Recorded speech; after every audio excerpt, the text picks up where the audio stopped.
शमीम कॉलनीत एकाच रात्री 4 घरफोडी करणाऱ्या सराईत चोरट्यांना पुणे आणि बीड जिल्ह्यात ठोकल्या बेड्या. अंबडच्या डीबी पथकानं आरोपितांकडून 8 लाख रुपयांचे दागिने केले जप्त. गेल्या आठवड्यात अंबड शहरातील शमीम कॉलनी आणि फैसलाबाद कॉलनीत एकाच रात्री 4 घरफोड्या करत लाखो रुपयांचा ऐवज लांबवणाऱ्या बीड जिल्ह्यातील दोघा अट्टल चोरट्यांना घरफोड्यांना अंबड पोलीस ठाण्याच्या डीबी पथकानं बीड आणि पुणे जिल्ह्यातून बेड्या ठोकत जवळपास 8 लाख रुपयांचे दागिने जप्त केलेत. अंबड शहरातील शमीम कॉलनी आणि फैसलाबाद भागात 26 जूनच्या रात्री सलग 4 घरफोड्या करत सोन्या चांदीच्या दागिन्यांसह लाखो रुपयांचा मुद्देमाल लंपास केला होता.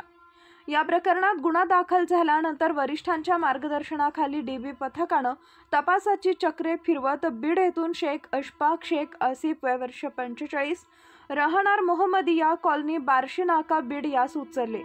त्याच्या गुन्ह्यासंदर्भात चौकशी केली असता त्यानं शेख कलीम शेख अलीम या आपल्या सहकार्यासह चोरी केल्याचं कबूल केले.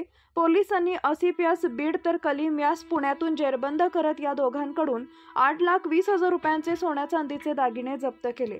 वरिष्ठांच्या मार्गदर्शनाखाली पोलीस निरीक्षक संतोष घोडके, सहाय्यक पोलीस निरीक्षक अमोल गुर्ले, डीबी प्रमुख तथा पोलीस उपनिरीक्षक भगवान नरोडे, उपनिरीक्षक रंजना बगलाने, जमादार यशवंत मुंडे, दीपक पाटील, अरुण मुंडे, अलका केंद्रे, योगेश बालसराफ, सागर बाविस्कर यांच्यासह अशोक भांगळ, संजय क्षीरसागर, उमेश साबळे यांनी ही कारवाई केली आहे. त्यात गुन्हा उघडकीस आणून त्यातील जो एक आरोपी आहे शेख अशफाक शेख आसिफ राहणार मोहम्मदिया कॉलनी बार्शी नाका बीड याला बीड येथून ताब्यात घेतलं. ताब्यात घेऊन त्याकडे चौकशी केली असता त्याने सदरची घरफोडी केल्याचे कबूल केलेले आहे. त्याच्याबरोबर एक साथीदार होता असेही त्यांनी कबूल केलेला आहे आणि तोही साथीदार आपण पकडलेला आहे. त्यात दुसरा जो साथीदार आहे त्याचं नाव आहे शेख कलीम शेख अलीम वय 32 वर्षे राहणार दैफळ तालुका जिल्हा बीड. असे ह्या दोघांनी मिळून ती सदरची घरफोडी केलेली आहे. घरफोडीमध्ये त्यांना विश्वासात घेऊन चौकशी केली तर त्यांनी जे काय घरफोडीमध्ये गेलेलं साहित्य होतं तर ते साहित्य सगळं त्यांच्याकडे मिळून आलेलं आहे आणि ते आपण तपास कमी जप्त केलेला आहे.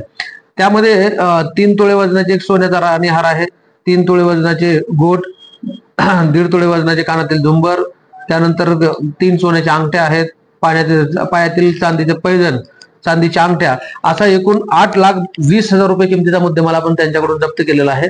आणि सदरचा गुन्हा अद्याप तपासावर आहेत.